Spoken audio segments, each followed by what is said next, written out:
Yes, good morning, students. Okay, so today's class will be about osteology of mandible. Okay, mandible is one of the facial skeleton and it is one of the strongest bone that forms the facial skeleton. It's a separate bone. Okay, development wise, mandible comes from the first mandibular arch. You can see in the picture there, the green colored bone is a mandible, and that is the one which is completing the articulated skull. Okay, it is articulating there with the skull, especially with the temporal bone. Okay, in the temporal bone you will learn about these bones. There is something called as a mandibular fossa. So the head of the mandible will be articulating with the mandibular fossa of the temporal bone, and that's how the articulated skull is formed, including this bone, that is the mandible. So we'll study now in detail about the mandible. Okay, so before that we will see the objectives now. So by the end of the teaching and learning session, you should be able to describe the morphological features of mandible. So the gross features or the morphological features of the mandible you should be able to tell after this class, as well as you should be able to identify and describe the following in relation to the mandible. You should be able to identify the parts of the mandible, the area of attachments of the muscles of mastication. Mastication means chewing. Okay, so chewing movement which is aided by some of the muscles there. So these muscles are muscles of mastications, and their attachments insertion is mainly to mandible.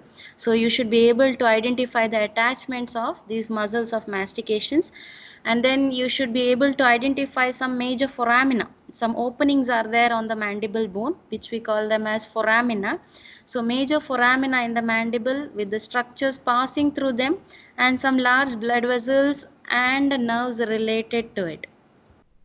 Okay, so that you should be able to tell by the end of this class. So first you see this, can you see the picture here? Okay, that is the parts of mandible.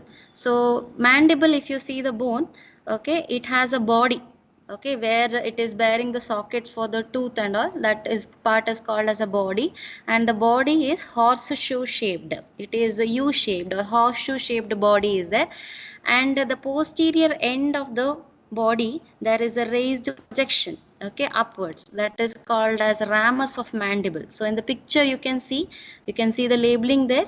The mandible has got a horseshoe shaped body, and posterior end of the body of mandible there is a raised upward projection, that is called as ramus of mandible.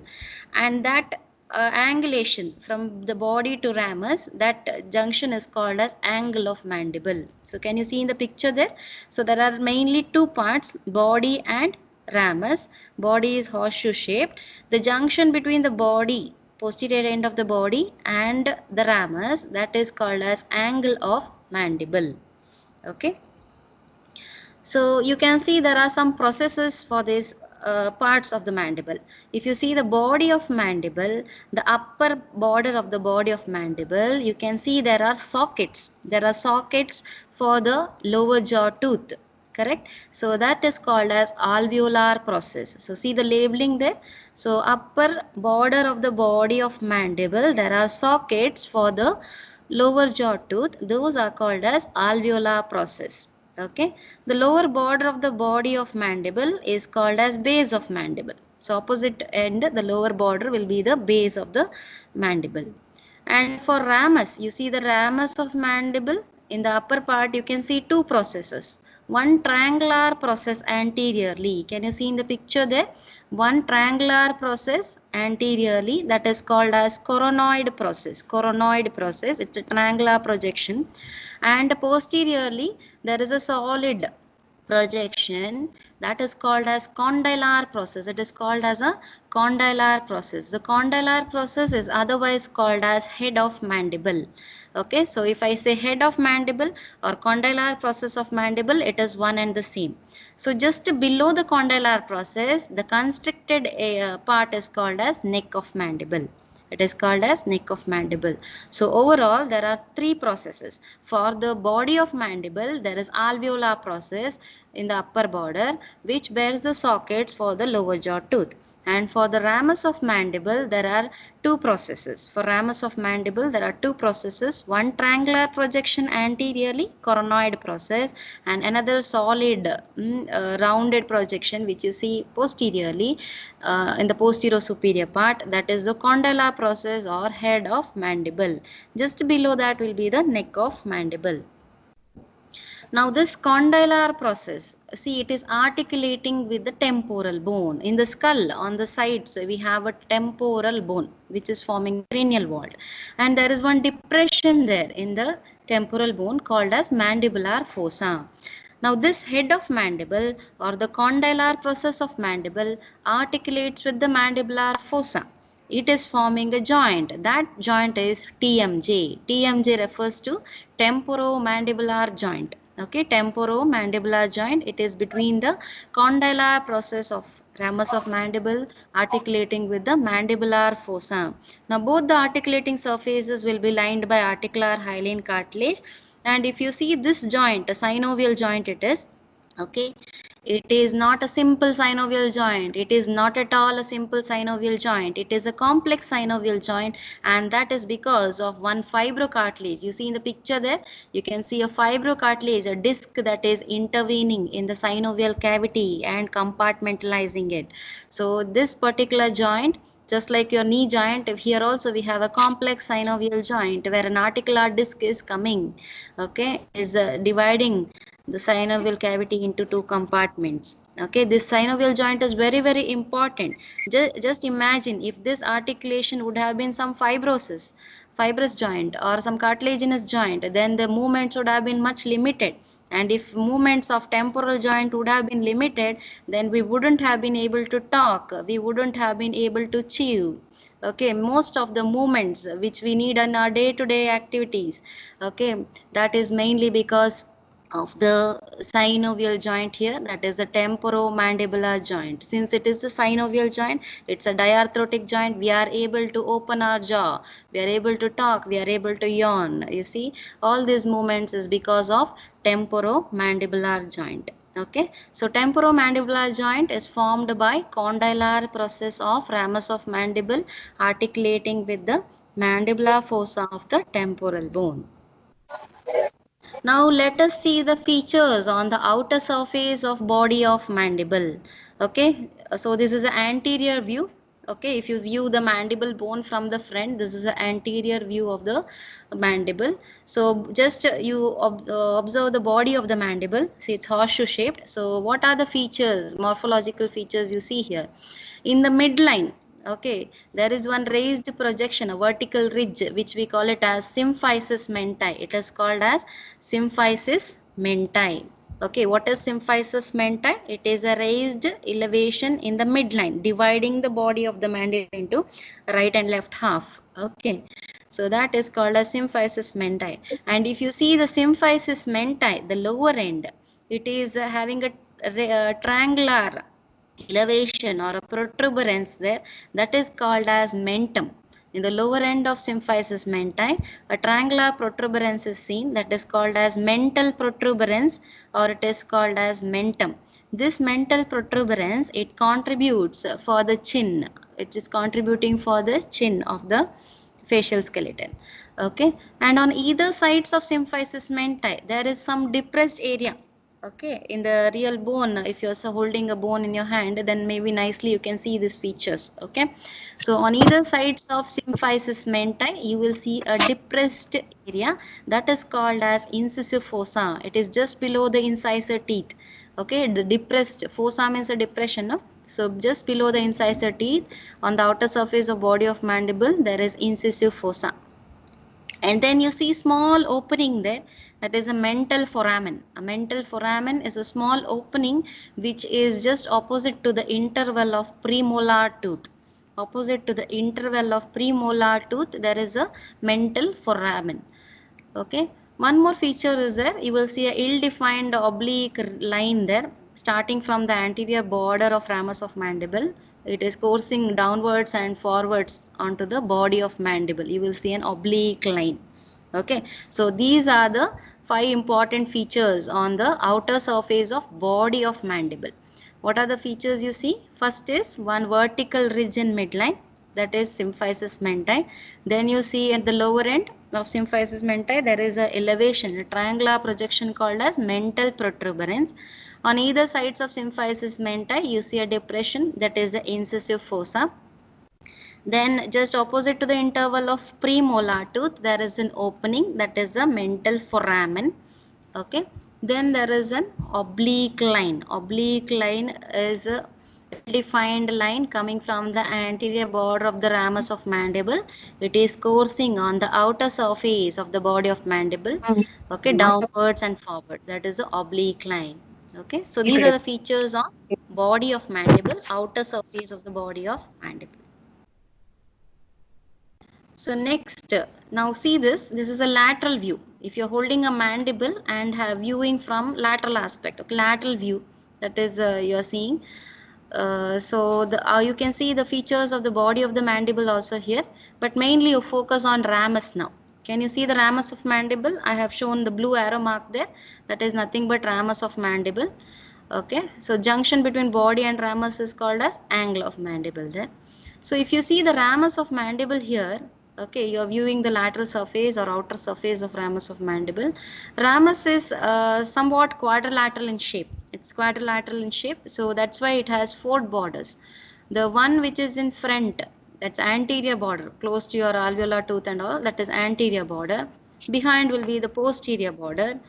Above is the upper border. So upper border, if you see, it is curved, it is somewhat u-shaped, something like a notch, that is called as mandibular notch. So upper border of ramus of mandible is called as mandibular notch. The mandibular notch actually lies between the 2 processes, correct?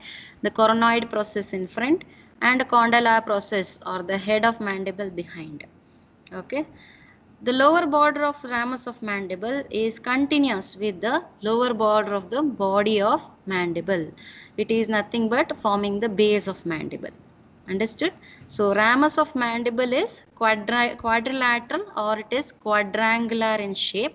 It has 4 borders, anterior in front, posterior behind. Upper border of ramus is forming mandibular notch, which is between the coronoid process and condylar process.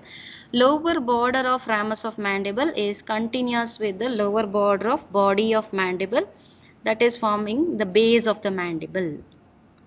Okay, now if you see surfaces, since it is somewhat flat, it has 2 surfaces. One is medial surface on medial aspect, lateral surface is the one which you are seeing, that is the outer aspect. Okay, so medial surface, lateral surface, these are the 2 surfaces for ramus of mandible. And of course it has 2 processes, coronoid process, a triangular process in front, okay, in the anterior superior part, and condylar process or the head of mandible in the posterior superior part. So these are the parts of the ramus of mandible. Now we will see the muscle attachments onto the outer surface of body of mandible and lateral surface of ramus of mandible. Okay, so you can see the picture there. In the picture you can see 2 color codes there. The red color or red or orange, whatever you are seeing, that would be the origin of the muscles. The blue colored ones would be showing you the insertion of those muscles. Since you have not learned these muscles right now, all these muscles name will be new for you. So you just note down the names of those muscles. Okay, just understand that, but later on maybe in the gross anatomy classes, as we go to the region wise topics, we will be seeing those muscles and understanding it much better. So right now you just by heart or try to learn the names of the muscles which are attached to the ramus of mandibles. In this picture, I will be just telling you the attachments onto the outer surface of body and the lateral surface of ramus of mandible. First, we'll focus on the body of the mandible. So body of the mandible, just close to the chin. Can you see one small muscle there? It is not labeled. That is mentalis muscle. So almost coming near your incisive fossa only. A small muscle is there in the chin region, origin of mentalis, a small muscle. Similarly, one more muscle is there, which is around your oral cavity, almost around your lips. circular muscle fibers are there, orbicularis oris. That muscle is called as orbicularis oris. Those muscle slips also may get attached to the chin, okay, near the symphysis mentae, incisive fossa, and so the slips of orbicularis oris can also come origin of that muscle, and even the mentalis origin.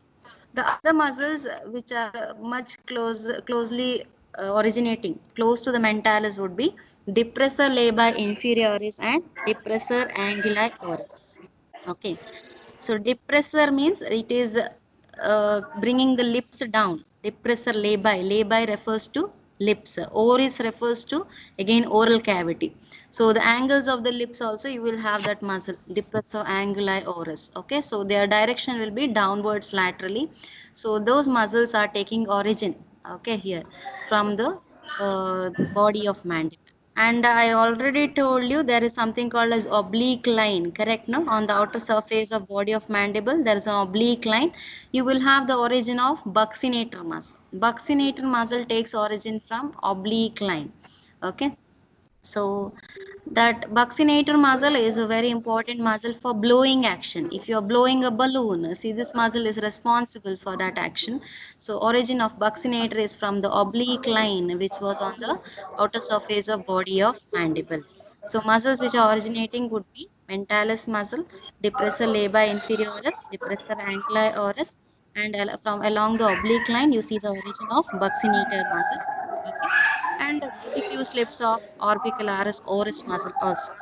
And lower border or the base of the mandible, okay, lower border of the body of mandible or the base of mandible, it provides insertion to one of the superficial muscle in the neck. The neck, there is one superficial muscle that goes and inserts to this lower border, that is the platysma. So platysma muscle get inserted to the lower border of the ramus of lower border of the body of mandible, and also the interesting layer of deep cervical fascia. The deep fascia of the neck is called as deep cervical fascia, which has three layers. For the very important layer, a big one which is in front, is investing layer that inserts to the lower border or the base of the mandible. So you will see the insertion of deep cervical fascia and platysma. Okay. Now coming to ramus of mandible, remember very easy, ramus of mandible gives insertion to all the muscles of mastication. Mastication means what? It is chewing. Mastication is chewing. So the muscles of mastications will be inserted to ramus of mandible. Here in this picture you are seeing the lateral surface of ramus of mandible. There are two muscles of mastication inserting here. One is temporalis muscle which is inserting to the coronoid process. Can you see the coronoid process, a triangular projection? There you will see the insertion of temporalis muscle. This muscle is coming from temporal bone, inserting to the coronoid process. And entire lateral surface of the ramus of mandible gives insertion to masseter muscle. It gives insertion to the masseter muscle. Is it okay? So these are the attachments onto the outer surface of body and lateral surface of ramus of mandible. Now we will see some neurovascular structures which are related to these two surfaces. Okay, so you can see there, before I tell neurovascular structure, can you see two green colored things there that is showing you the ligament?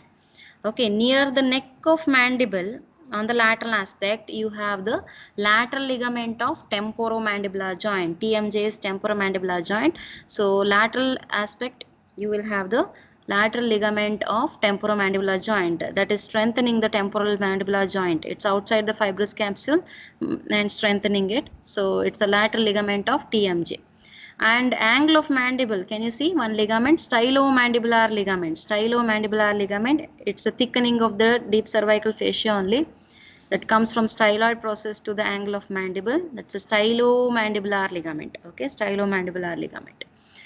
Now coming to the neurovascular structures, can you see near the masseteric notch? One nerve is shown there, that is the masseteric nerve. So masseteric nerve, also vessels will also be there. Okay, so masseteric nerves and vessels will be related to masseteric notch or the upper border of ramus of mandible. Okay, you will see the masseteric nerves and vessels. Now close to the base of mandible or lower border of mandible, one artery will be there, tortuously running artery over the face, that is facial artery. So this facial artery, it will be seen or palpated almost close to the anterior-inferior angle of masseter. You in the before picture, okay, if I want to show you once again, see here, in the before picture, you saw the masseter muscle. Can you see the masseter muscle here inserted to the ramus of mandible? Now, just focus on anterior-inferior angle of masseter. Anterior-inferior angle of masseter. Okay, there you will see this artery, facial artery. It will be palpable there across, it is palpable against the lower border of the body of mandible. Okay, just near the anterior inferior angle of masseter. It is a tortuously running artery. Okay, then one more nerve which you can see here is marginal mandibular nerve. It's a branch of facial nerve that also you will see along the lower border of body of mandible, marginal mandibular nerve. Then I already told you one foramen, remember, in the body of mandible, mental foramen. So mental foramen, coming out of it, you will see mental nerves and vessels. Mental nerves and vessels. Okay. See, facial artery will not be accompanying by any nerve there. Okay, facial artery is alone coursing there. But masseteric nerve will be accompanied by masseteric vessels. Mental nerve also will be accompanied by mental nerves and vessels will be there. Is it okay? So these are the neurovascular structures which you will be able to see on the outer surface of body and lateral surface of ramus of mandible. Now we will focus on the inner surface of body of mandible.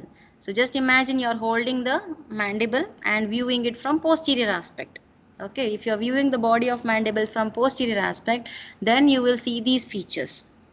So just opposite to symphysis menti, on the outer surface of body of mandible, there was symphysis menti. So just opposite to the symphysis menti, in the inner surface of body of mandible, you will see 4 elevations, small rounded elevations, which we call it as genial tubercles. You see the labeling there?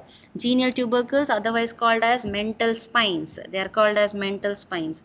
So 4 rounded elevations will be there. Upper two are called as superior genial tubercles, lower two are called as inferior genial tubercles. Where it is present? On the inner surface of the body of mandible. Means you are holding a mandible and viewing it from posterior aspect. These genial tubercles will be opposite to the symphysis menti. Okay. Now, apart from these genial tubercles, you will see 2 depressed area close to the lower border there. Just below the genial tubercles, close to the lower border of the body of mandible, you will see 2 depressions. That is called as digastric fossa. What is it called as? Digastric fossa. Fossa again means depression. Other than this, you will see one prominent oblique line, okay, or oblique ridge you can say, that is called as mylohyoid line. You see the labeling there, mylohyoid line. This line, it courses from the third molar tooth, just opposite to the third molar tooth. It is coursing downwards and forwards and medially. That line is mylohyoid line. It's a nice raised elevation which you see on the inner surface of the body of mandible. So since it is somewhat raised, you will see 2 depressions, okay, against it. Means so one large depression below the mylohyoid line, that is called as submandibular fossa, and one small depressions above the mylohyoid line, that is called as sublingual fossa. So these are the features which you see on the inner surface of body of mandible. On the inner surface of the body of mandible, you will see 4 rounded elevation in the midline, that is called as genial tubercles. You have 2 tubercles above, superior genial tubercle, 2 tubercles below called as inferior genial tubercle, and there are 2 small depressions close to the lower border called as digastric fossa. There's a prominent raised line or a ridge that is called as mylohyoid line. Okay, with relation to this, there are 2 depressions. A larger lower depression is called as submandibular fossa. A smaller depression above is sublingual fossa, where actually the submandibular, sublingual salivary glands will be located. Okay, you know the oral cavity will be always flushed by the saliva, which is produced by the salivary glands. So the salivary glands, submandibular, sublingual are one among them. So these glands will be located here in this fossa, submandibular fossa and sublingual fossa. Okay, so these are the features on inner surface of body of mandible. Now we'll see the inner surface of ramus of mandible. So it is a cut portion of the body and ramus of mandible. One half you are seeing. Remember, you are seeing it from inside. Okay, so this is not the outer side feature, it is an inner surface. You are seeing the inner surface of body and medial surface of ramus. Okay, so what features you see when you see the ramus of mandible from the medial aspect? What are the features you see? First thing you see nicely is one big opening, that is a mandibular foramen. Can you see the labeling there? A nice opening you will see on the medial surface of ramus of mandible, that is called as mandibular foramen. And the anterior margin of mandibular foramen, there is a triangular or a tongue-like projection that is called as lingula. It's a bony projection called as lingula. Okay, so one nice opening on the medial surface of ramus of mandible is mandibular foramen, and the anterior margin you will have a triangular bony projection called as lingula. And coursing outside this, okay, you will see a nice groove. Okay, one zigzag lines you can see, that is the mylohyoid groove. Okay, so in the labeling you can see the mylohyoid groove. It is running downwards, okay, for forwards, downwards and medially from the mandibular foramen. Outside the mandibular foramen it is running a small depression line, like that is mylohyoid groove. It just vanishes in the submandibular fossa.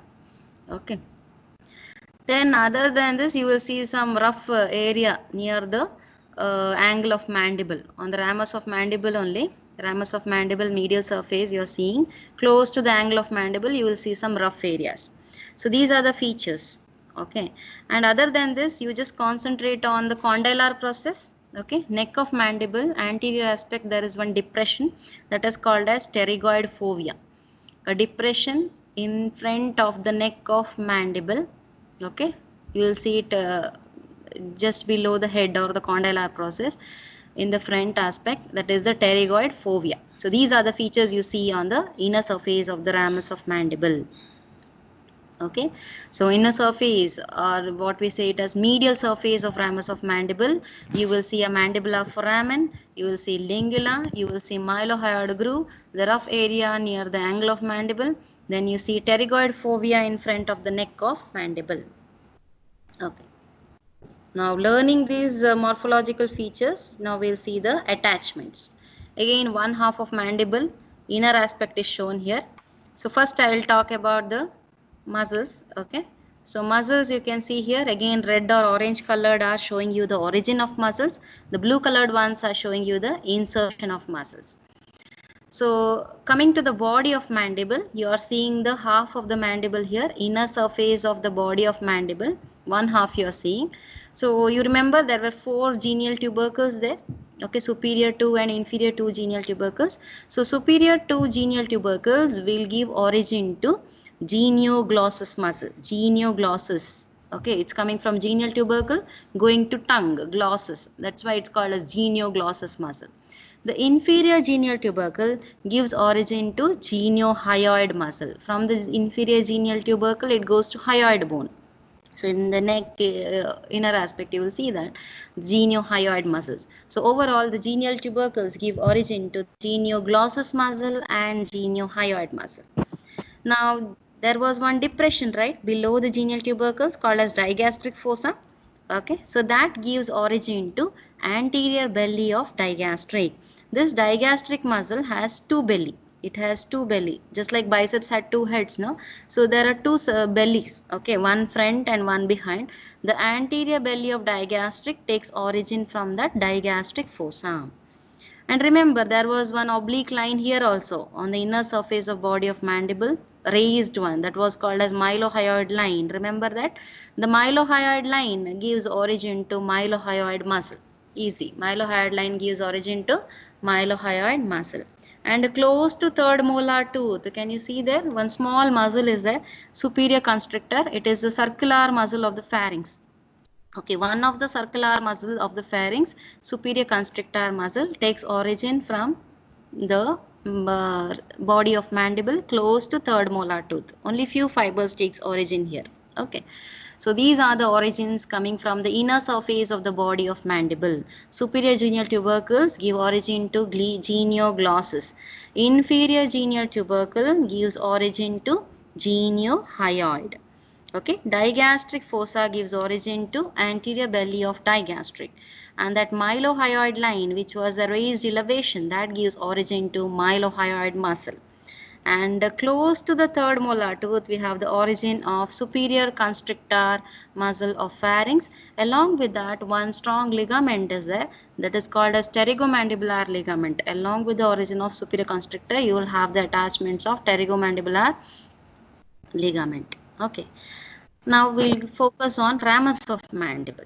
Ramus of mandible, very easy, I told you, it's just the insertion of muscles of mastication.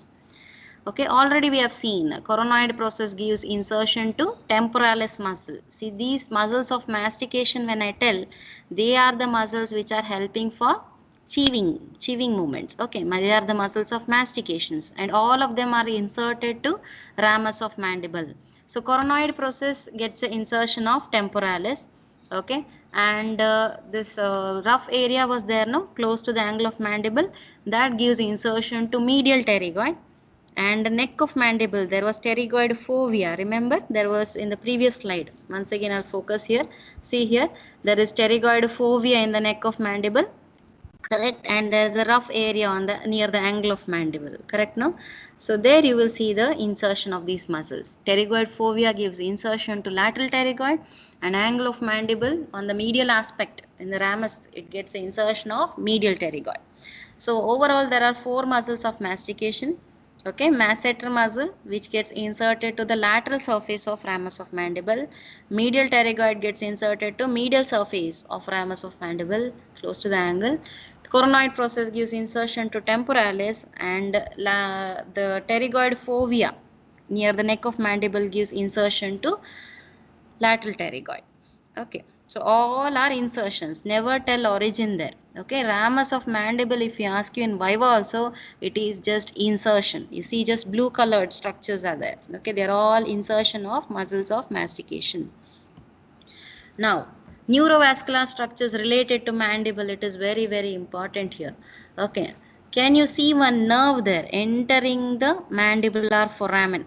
Okay, so one nerve is entering the mandibular foramen. That nerve is a branch of mandibular nerve. It's called as inferior alveolar nerve. Inferior alveolar nerve, it is seen just above the mandibular foramen. Also, the same nerve is entering the mandibular foramen. As it is entering the mandibular foramen, it will enter one canal, one tunnel inside that mandible bone. Inside the body and ramus of mandible, there will be one tunnel there. One canal is there, that is called as mandibular canal. So inferior alveolar nerve runs in that mandibular canal, and it will supply, okay, it will supply the lower jaw, all the tooth. Okay, it will be supplied by this inferior alveolar nerve. See, you would have gone into dental clinic at least once in your lifetime for any tooth extraction. They will be anesthetizing the nerves there, correct, no? They'll give local anesthesia, so they will be anesthetizing the branches of this inferior alveolar nerve. Suppose it is lower jaw tooth. Okay, so inferior alveolar nerve, a branch of mandibular nerve, enters the mandibular foramen, runs in the mandibular canal, and supplies the lower jaw, the gums. Okay, the tooth will be supplied by inferior alveolar nerve. The same nerve, as it is coming out, it will come out of the mental foramen. You remember mental foramen on the outer surface of the body of mandible. Okay, my first slide you saw there. Okay, there was mental foramen. It will come out, and then it is called as mental nerve. The same nerve, inferior alveolar nerve. Okay, finally, as it comes out of mental foramen, it will be called as mental nerve. Now, before entering the mandibular foramen, the inferior alveolar nerve, okay, there just above, it will give the nerve to mylohyoid. Mylohyoid nerve will be there. You can see in the picture there. It will be running in the groove. Mylohyoid groove, you remember? It is just outside the mandibular foramen. So mylohyoid nerve along with mylohyoid vessels will be there. Similarly, inferior alveolar nerve will be running along with inferior alveolar vessels. So the what structures are entering the mandibular foramen? It's the inferior alveolar nerves and vessels. What structure is running in mylohyoid groove? It's a mylohyoid nerves and vessels. But just above this, okay, you will see one more nerve, that is lingual nerve. Okay, you will see one more nerve, that's a lingual nerve. It's a branch of mandibular nerve only. Okay, sensory nerve here, but it is not accompanied by any artery. Any vessels won't be accompanying it. Okay, separately it will be running. It will be suspending one small ganglion also. Later on you will learn about that. So just solitary running nerve, you will see just above the nerve to mylohyoid. Okay, close to the mandible, inner surface of the body of mandible, you will see the lingual nerve. Okay, it's also a branch of mandibular nerve. Other than this, you will see one nerve which is running close to the neck of mandible, that is the auriculotemporal nerve. Auriculotemporal nerve.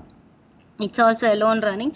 There will be one vessel accompanying it, that's a superficial temporal artery also will be there close to that. Other than that, one more artery is there which you will see on the medial surface of the ramus of mandible, that is maxillary artery. Maxillary artery will be there. Okay, so once again I repeat, the neurovascular structures which are related to the medial surface of ramus of mandible and inner surface of body of mandible. We'll repeat once again. Near the neck of mandible, okay, near the condylar process, near the neck of mandible, you have auriculotemporal nerve, superficial temporal vessels.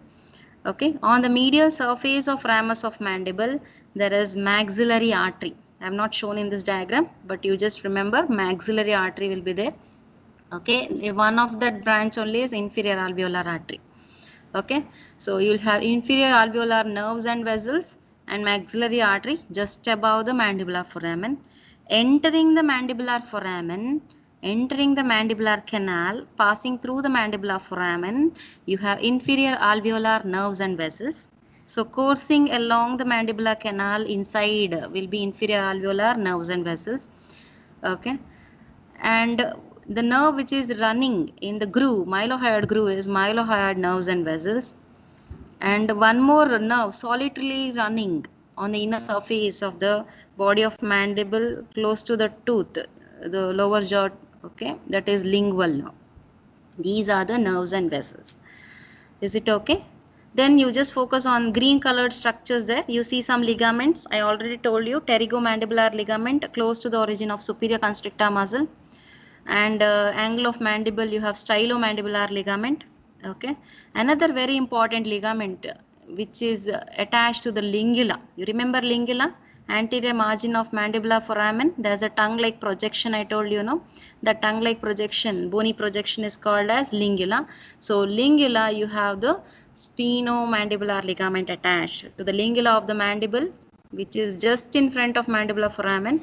You have sphenomandibular ligament attached. Okay, so all this can be spotters question, lingula of mandible, angle of mandibles and all. Okay, and you have to remember the neurovascular structures related to the mandible. I repeat once again, near the neck of mandible, auriculotemporal nerve, superficial temporal vessels. On the medial surface of ramus of mandible, we have maxillary artery and inferior alveolar nerves and vessels. Entering the mandibular foramen is inferior alveolar nerves and vessels. Running in the mandibular canal is inferior alveolar nerves and vessels. Coursing in the mylohyoid groove is mylohyoid nerves and vessels. One more nerve which is related to the medial surface of the body of the mandible, just above the mandibular groove, a mylohyoid groove, that is lingual nerve. It's alone running without any artery accompanying it. Next, once again, I repeat the muscles of mastications which are attached. Remember, all the muscles of mastications, the muscles which are required for chewing movement, are inserted to ramus of mandible. You just focus on the muscles there. Medial pterygoid inserted to the medial surface of ramus of mandible, close to the angle of mandible. Okay, lateral pterygoid inserted to the ramus of mandible on the lateral aspect close to ramus, close to the angle. So there are these two muscles are opposite to each other, insertion. Okay, medial pterygoid to the ramus, medial surface, and masseter, lateral surface of ramus. Okay, and temporalis is inserted to coronoid process. Lateral pterygoid is inserted to the pterygoid fovea, which is on the neck of mandible. Now salivary glands. See, we have many number of salivary glands. Some of the major salivary glands are three related to the oral cavity producing the saliva. One is very largest one, parotid gland. One more is submandibular gland. Another is sublingual gland. Okay. So parotid gland will be on the outer aspect, means on the lateral surface. It is related to the lateral surface of ramus of mandible. See, lateral surface, you remember you have masseter muscle attached there, a muscle of mastication. Just above that, okay, superficially placed is the parotid gland, a large gland just in front of ear it will come, so that's why it is called as parotid. Then you have submandibular gland related to the submandibular fossa. Remember your mylohyoid line, there was a depression below it and above it. Larger depression below it is submandibular fossa. So in that submandibular fossa you have submandibular gland, and in sublingual fossa you will have the smaller salivary gland little, that is a sublingual gland. Other than this, you still have small salivary glands are also there, but these are some of the major salivary glands, and their relation to the mandible you need to know. Parotid gland is related to the lateral surface of ramus of mandible. Submandibular gland is related to submandibular fossa. Sublingual gland is related to sublingual fossa. Okay, next you need to know the age changes, age related changes in mandible. You see the mandible picture there. In children, in adults and old age it is not the same. This is very important. In Viva also frequently we keep asking you. So you remember on the body of mandible there was a small opening called as mental foramen. So mental foramen, if you see in children, it is present close to the inferior border of the body of mandible. Why? Because the mandible is still forming. Okay, it is not completed its ossification. So you will see the mental foramen close to the inferior border. Whereas in adults, the mental foramen location will be present midway between the upper border and lower border of the body of mandible. Okay, so in adults it is present between the upper border and lower border of body of mandible. Whereas in old age, what happens is the sockets for the lower jaw tooth starts degenerating. So almost the mental foramen location will be close to the upper border. Okay, see in the picture nicely you can remember. Mental foramen location is different in children, in adults as well as in old age. In children it is present close to the lower border. In adults it is present midway between the upper border and lower border. Whereas in old age, since there is a degeneration of the lower jaw sockets, okay, you will see it very close to the upper border. The angle of mandible also very much obtuse in case of children and old age. It is 140 degree, whereas in case of adults the angle is 110 degree. Coming to the relationship between the condylar and coronoid process, again you follow the picture there. The coronoid process is above the level of condylar process in children. Okay, but as we grow in adults, the movements of jaw becomes much frequent. You see the condylar process projects above the level of coronoid process.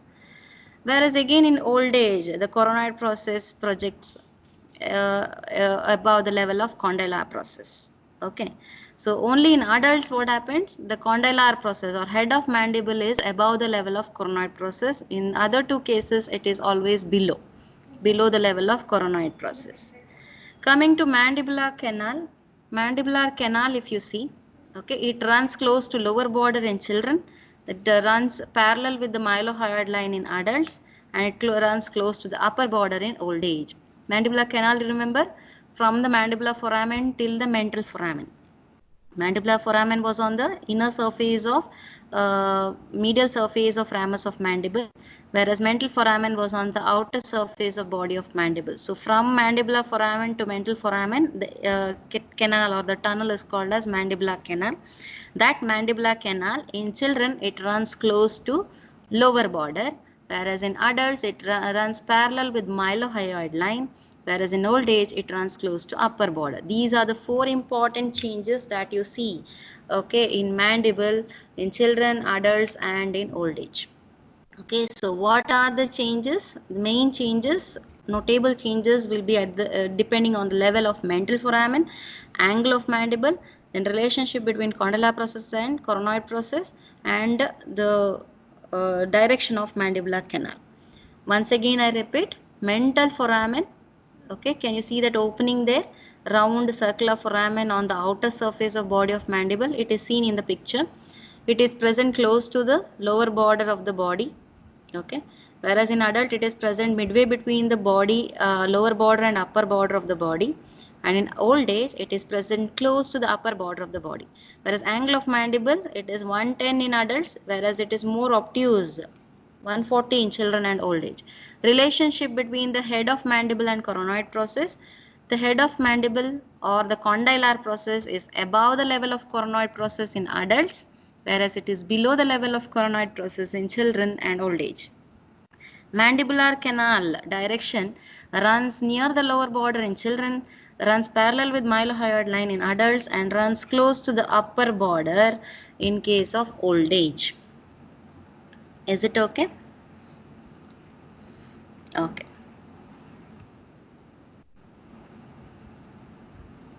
Next is fracture sites. See, fracture sites, if you want to know in mandible, okay, the most common fracture site is near the canine fossa, means just below the canine tooth.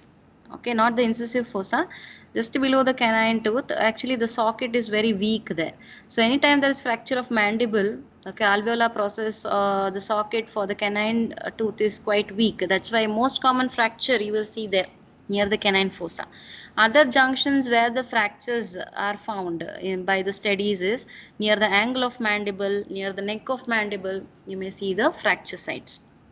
So these are the important fracture sites. Okay. So this is all you had to study from mandible. So mandible, what did you learn? You first learned was about the, what did you learn in mandible? Okay, once again I'll just revise faster. Okay, first you saw was the parts of mandible, correct? You saw the body and there was ramus of mandible, the body was horseshoe shaped, junction was angle of mandible.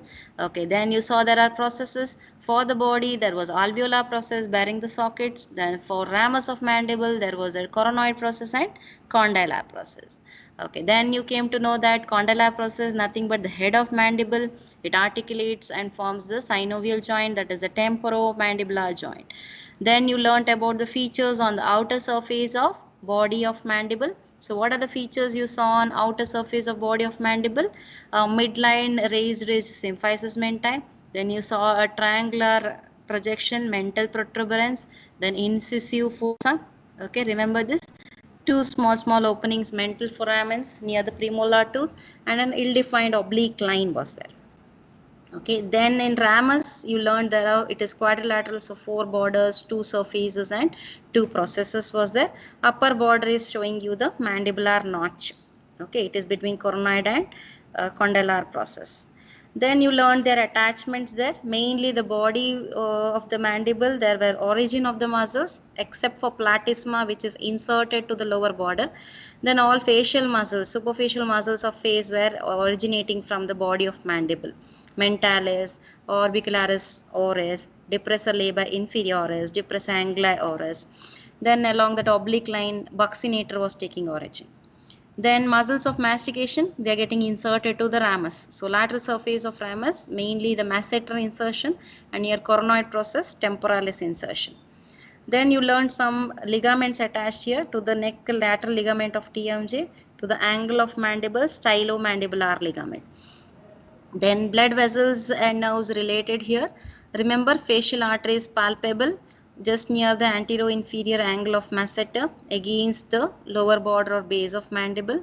Then along the masseteric notch, masseteric nerves with the vessels will be there. Along the lower border, marginal mandibular nerve. Coming out of mental foramen will be the mental nerves and vessels. Then you learnt on the inner surface of the body of mandible, 4 rounded elevations will be there. They are called as mental spines or genial tubercles, 2 superior, 2 inferior genial tubercles. Below this, there is a depression that is called as a digastric fossa. Then there is a one nice raised line obliquely directed from the third molar tooth. Okay, towards the genial tubercles it is directed, that is called as mylohyoid line. Okay, just above that there is a depression called as sublingual fossa. Below this there is a depression called as submandibular fossa. Okay, those are the features you see.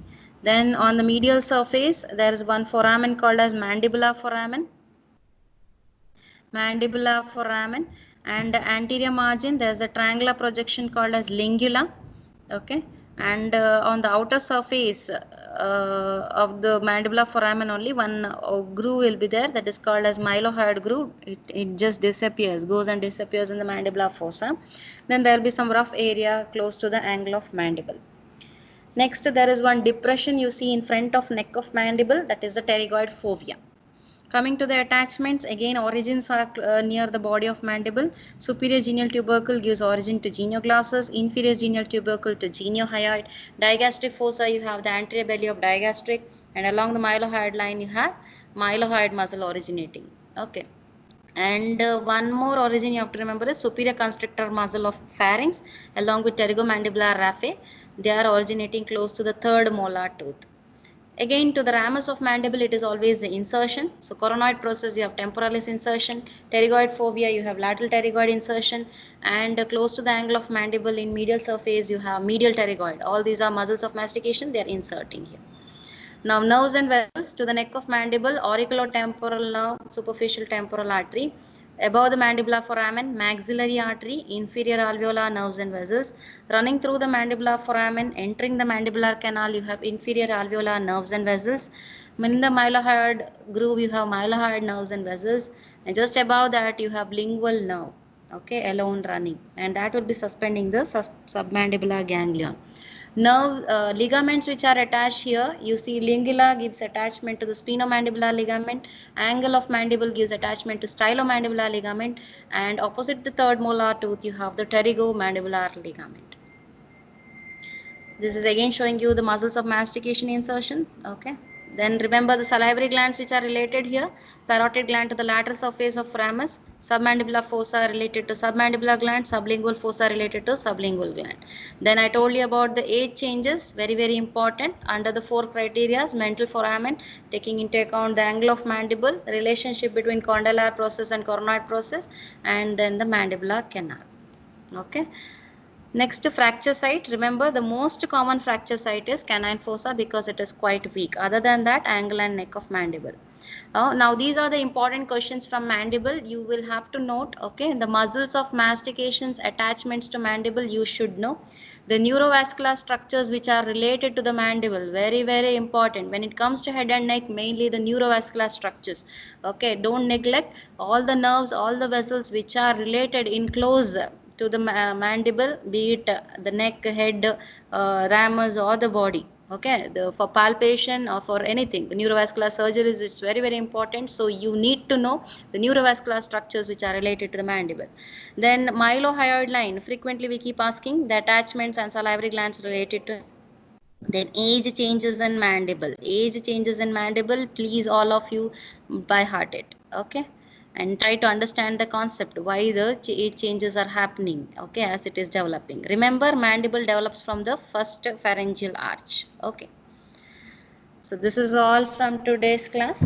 Thank you. If you have any doubts, you can text me or you can ask me later also.